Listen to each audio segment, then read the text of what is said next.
In 1921, a young Alaska Native woman boarded a ship headed for one of the most dangerous islands in the Arctic, not for fame or exploration, but to earn money to save her sick child. She was promised safety, support, and a short stay. None of it came true.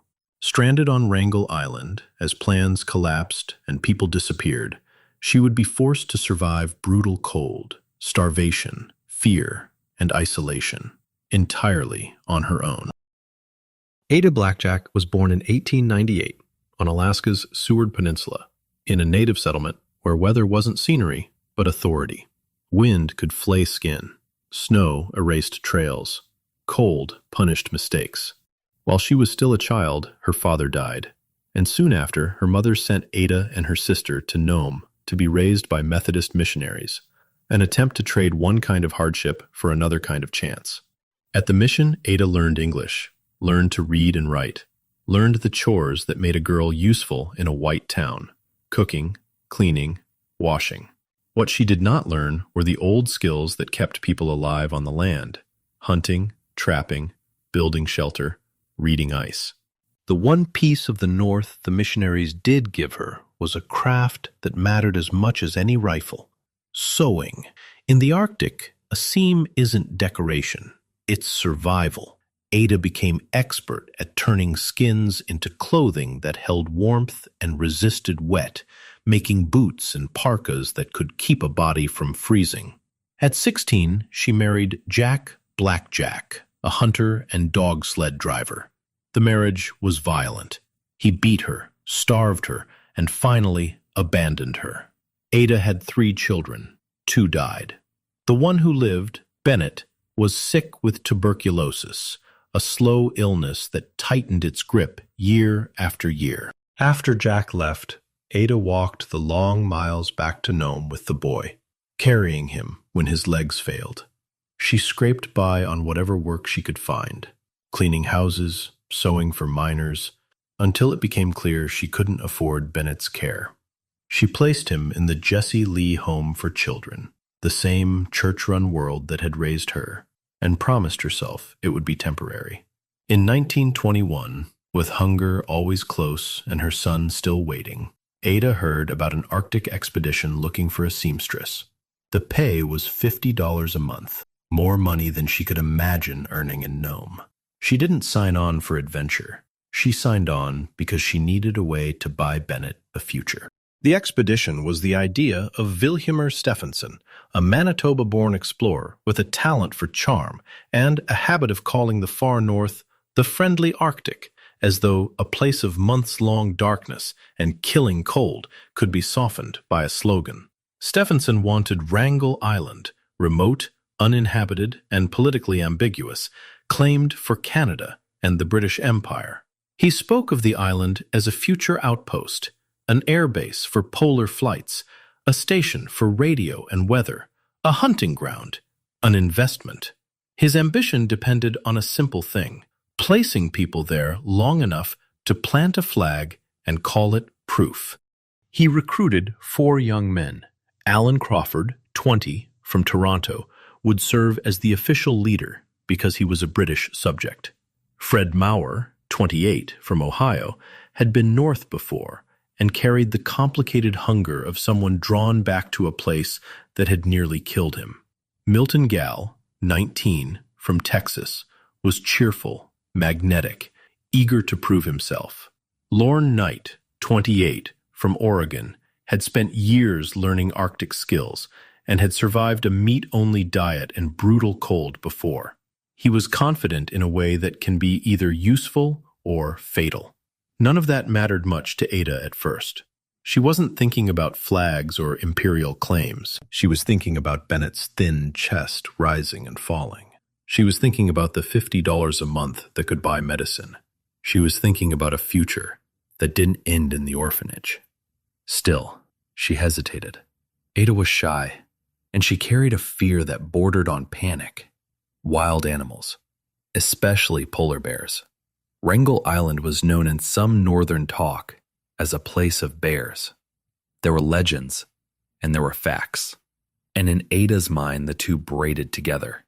She was told that other native families would be joining the expedition, that she wouldn't be the only woman, that she would have familiar voices around her. That promise mattered. Ada had reason to distrust men. She had lived the consequences of being trapped with one. The thought of 4 strangers and a remote island was not a small concern. The day came to depart, and the promised families did not show.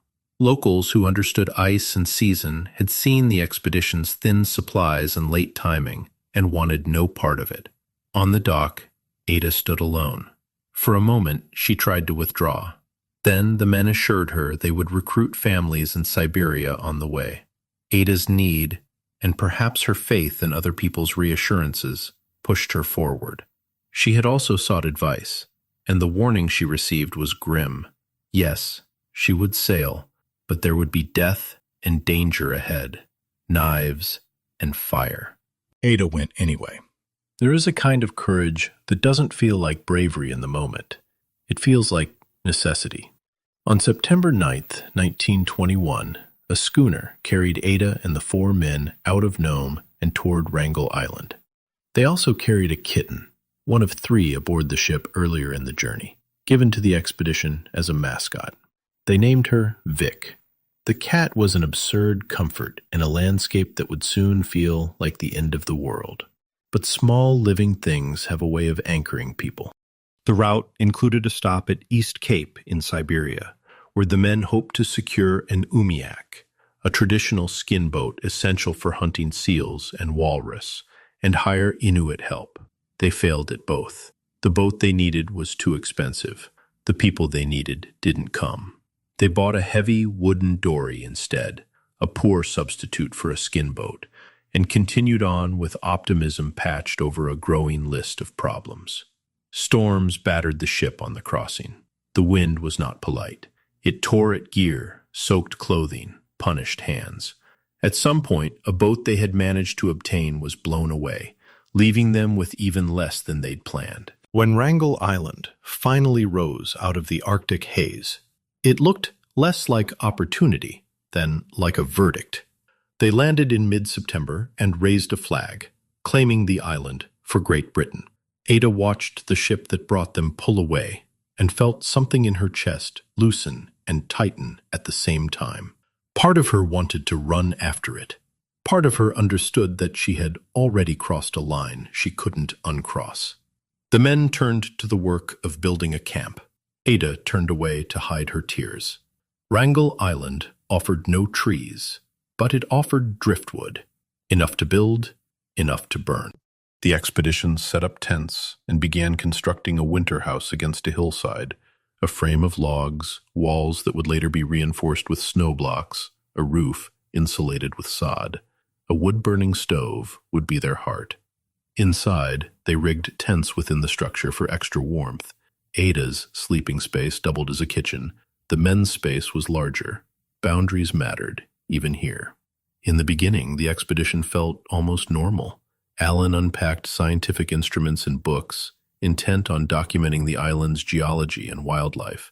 The men took hikes and recorded what they saw. They trapped foxes. They hunted when they could, though their skill with firearms was uneven. Ada worked constantly, cooking, cleaning, mending, sewing new garments from skins, scraping hides, keeping the camp functional. In the evenings, there were moments of lightness. Alan's bad jokes, Lauren's invented poems, Ada singing hymns, Milton tapping away on a typewriter. Vic threaded through their legs, stealing warmth. But isolation makes its own weather. Within weeks, Ada's homesickness deepened into something heavier. She cried often, sometimes uncontrollably. She thought about Bennett until the thought hurt. She grew anxious and at times erratic. The men, young, restless, untrained in compassion, didn't understand her grief. They teased her. They distrusted her. When she refused to patch a pair of boots, Lorne tied her to a flagpole until she agreed. The act wasn't discipline, it was humiliation, a demonstration of power. It told Ada exactly where she stood in their private hierarchy. Ada's fear of polar bears didn't help. Bears appeared regularly. sometimes close enough that the boundary between camp and wilderness vanished. One night, alone while the men were out, Ada heard heavy footsteps outside the tent, sniffing, snorting, breathing, the intimate sounds of a predator trying to decide if you are food. Ada stayed motionless in the dark. The fire died. Cold soaked into her. She waited for the men's return the way a drowning person waits for air. When Milton arrived, he shot the bear. He found Ada huddled in terror, her face rigid with exhaustion. As winter tightened its grip, the expedition's stores dwindled faster than they had planned. The men had arrived with limited supplies, confident they could supplement by hunting. At times they did. At times they didn't. The cold forced them inside for long stretches. The wind howled against their shelter with the steady rage of something alive. Darkness settled over the island for months, and the human mind, never designed for endless night, began to fray. Then came the first betrayal from the outside world. The relief ship did not arrive in 1922.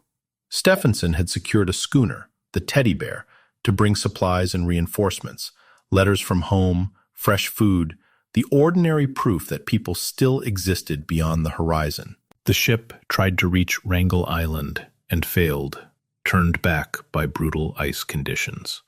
Back on the island, Ada and the men watched the horizon day after day, looking for any sign of canvas or smoke. By mid-September, they knew there would be no ship. The knowledge landed like a physical blow. Their 6 months of groceries were gone. They would have to live entirely on what they could kill. The winter of 1922 to 1923 was not merely cold. It was subtractive. It stripped away comforts first, coffee, tobacco, potatoes, and then stripped away strength. Signs of scurvy began to appear. Scurvy is not romantic. It is a disease that dismantles the body slowly and cruelly. Gums swell and soften, teeth loosen, joints ache, bruises bloom, exhaustion becomes permanent. The cure, fresh vegetables, citrus, was impossible on Wrangel Island. The only practical defense was fresh, raw meat, the blood and organs that carried vitamin C in small, vital amounts. The men moved camp to find new driftwood, new fuel. They stared at maps and calculated distances. The idea that began as a contingency turned into their only plan. They would cross the sea ice to Siberia, then travel hundreds of miles to reach a wireless station and summon rescue. The distance was enormous. The ice was unstable. Their dogs were few. Yet starvation has a way of making impossible plans feel reasonable. In January 1923, they tried. The sled was overloaded. The dogs weakened, struggled. Pressure ridges rose like walls of broken ice, ridges too steep to haul over. The cold punished fingers and faces. Alan froze his fingertips. After 2 weeks of misery and little progress, the men returned to camp, beaten and discouraged. A second plan formed, colder than the weather. 3 men would go and 2 would stay behind. Lorne Knight was too sick to travel. Scurvy had taken him hard. Ada, still terrified of the ice and the bears, still lacking the traditional hunting training she'd never been given, was left with him. The decision was practical to the men who made it. It was devastating to the woman who had no vote. On January 29, 1923, Alan Crawford, Fred Maurer, and Milton Gale left with the sled and the dogs. Ada watched them go until the white distance swallowed their bodies. They promised they would return quickly with help. Ada clung to that promise because the alternative was an abyss. The day after they left, the wind rose fierce enough to split ice and erase tracks.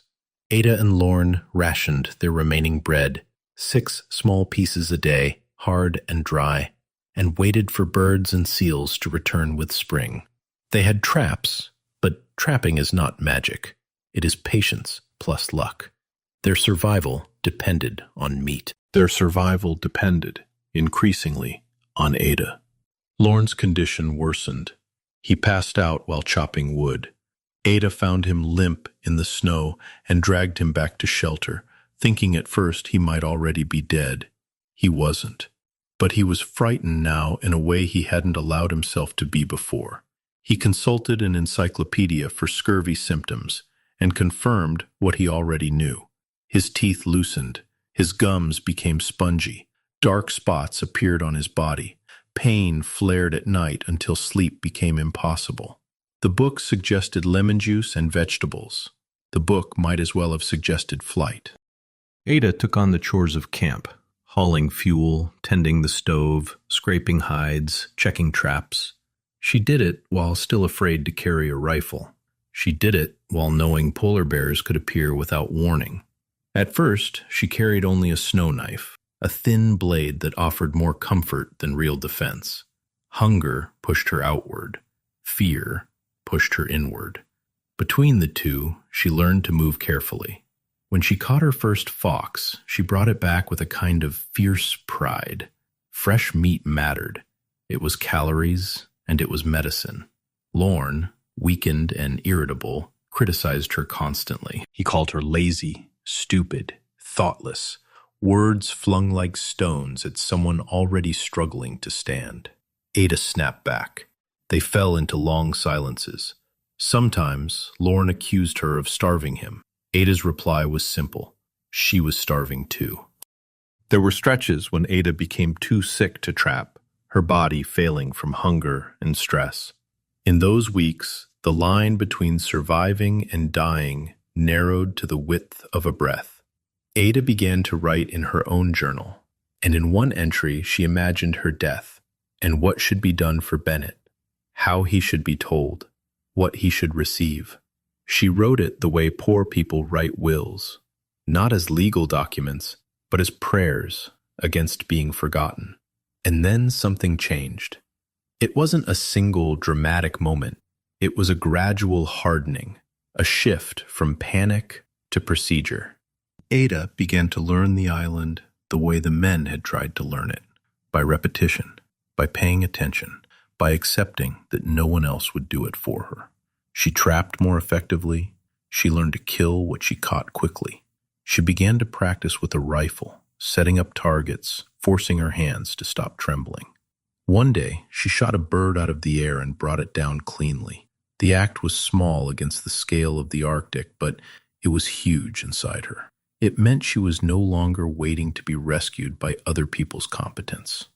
Spring returned like an old promise kept reluctantly. Birds came back. Eggs appeared in nests. The light lengthened. The island, which had felt dead under darkness, stirred again. Ada gathered what she could. She hunted. She made herself watchful. She built a platform above camp so she could scan for bears and for ships.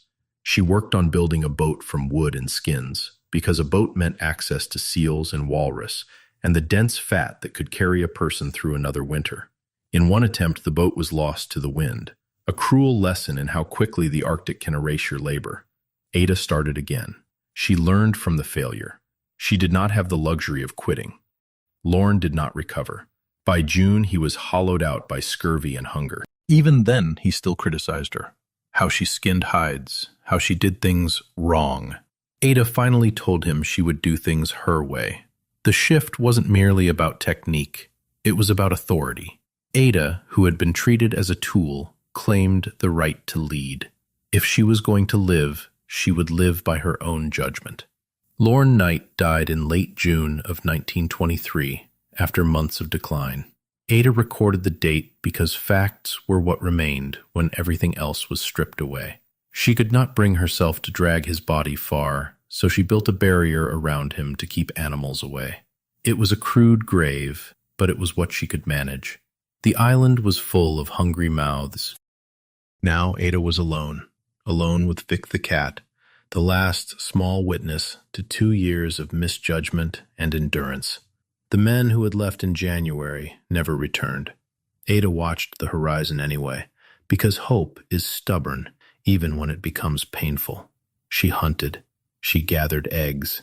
She killed her first seal. She stored what she could. She kept working, because the alternative was a second winter alone, and she did not know if her strength would stretch that far. In August, the fog rolled in heavy again. Ada moved through her routines with the numb efficiency of someone who had survived too long to waste motion. Then she heard the distant rumble, at first easy to mistake for walrus. She climbed to her lookout and raised her field glasses into a gray world that refused to reveal anything. The sound returned, closer, steadier. The fog thinned just enough to reveal a mast, a ship. Ada ran for the beach as if her legs were not her own. She splashed into the surf, ready to swim if she had to. She expected to see Alan, Fred, and Milton step down from the deck, grinning, apologetic, alive. Instead, a stranger approached, Harold Noyce, sent north to retrieve what was left of Stephenson's venture. Ada asked where the men were. Noyce had no answer. He had expected to find them all. He found Ada, thin, filthy, dressed in furs, her face lined by cold and work. When she understood that she was the last one alive, her strength finally broke through the shell she'd built around it. She collapsed on the shore and wept. Before leaving, Noyce's party buried Lorne Knight properly. Ada gathered what remained of her life in that camp: tools, clothing, the ragged proof that she had endured. She took one last look at Wrangel Island as the ship pulled away. She would later call it an island of death and disaster. Whatever dreams Stephenson had sold people in warm rooms, the island had answered with its own truth. Back in Nome and farther south, Ada's survival became a story people wanted to use. Newspapers praised her as a female castaway, a northern Robinson Crusoe. They admired her devotion, as if her months caring for a dying man were a quaint virtue instead of brutal labor performed under threat of starvation. Then came the uglier turn: accusations that she had let Lorne Knight starve. The charge was fueled by fragments of complaint and missing pages, and the ease with which a poor indigenous woman could be blamed for a white man's death.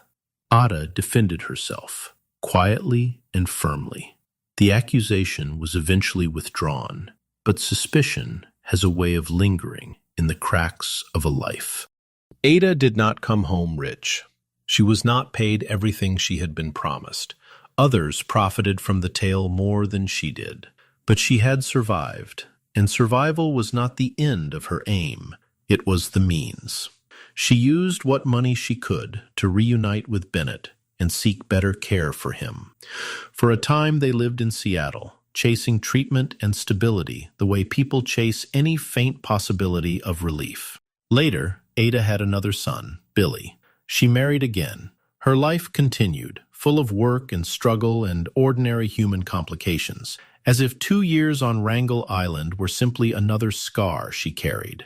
Bennett grew to adulthood, though illness never truly stopped shadowing him. When he died, decades after the expedition, it struck Ada with the heavy finality of grief that has waited a long time to land. She herself lived into old age and returned to Alaska. She died in 1983 at 85, far from the wind-scoured beach where she had once run toward a ship in fog. After her death, those who loved her fought against the quiet erasure that so often follows women like Ada, women who do not fit the heroic mold preferred by history books.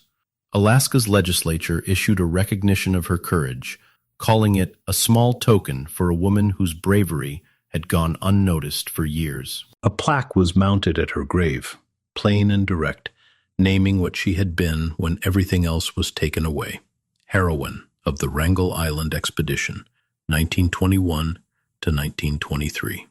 If you strip her story down to its bones, it is easy to make it sound like a simple triumph.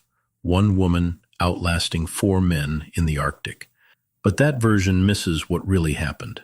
Ada was not sent north because anyone believed she would become a legend. She was sent because her sewing could keep other people alive, and because her own poverty left her little room to refuse. She arrived without the hunting training her ancestors would have considered essential, carrying a fear of the animals that dominated the island. She was mocked, mistreated, humiliated. She watched men make bad decisions with confidence. She watched promised help fail to appear. She watched scurvy dismantle a strong body. She watched 3 men vanish into sea ice and never return. And then she did what the Arctic forces on people when it has stripped them of every other option. She adapted. She learned to hunt because hunger was not negotiable. She learned to shoot because fear did not feed you. She learned to work through sickness because nobody else would do the work. She learned to keep going after death because stopping was the same as dying. She survived not by some clean cinematic courage, but by relentless, exhausting persistence, the kind that rarely looks heroic from the inside. When Ada was asked later what kept her alive, she spoke of her son. She had to live for him. It wasn't a line meant for drama. It was the most practical truth she knew. In the Arctic, love can be a tool as real as a rifle or a trapline. It can keep your hands moving when your mind tells you to lie down. It can make you stand up one more time in a world that is perfectly content to watch you fall. Wrangel Island took nearly everything from Ada Blackjack. It did not take her will. If this story moved you, challenged you, or made you rethink what humans are capable of under pressure, please take a moment to like the video. It really helps the channel reach more people. And if you want more true stories of survival, exploration, and the thin line between failure and triumph, make sure to subscribe. Thanks for watching, and I'll see you in the next story.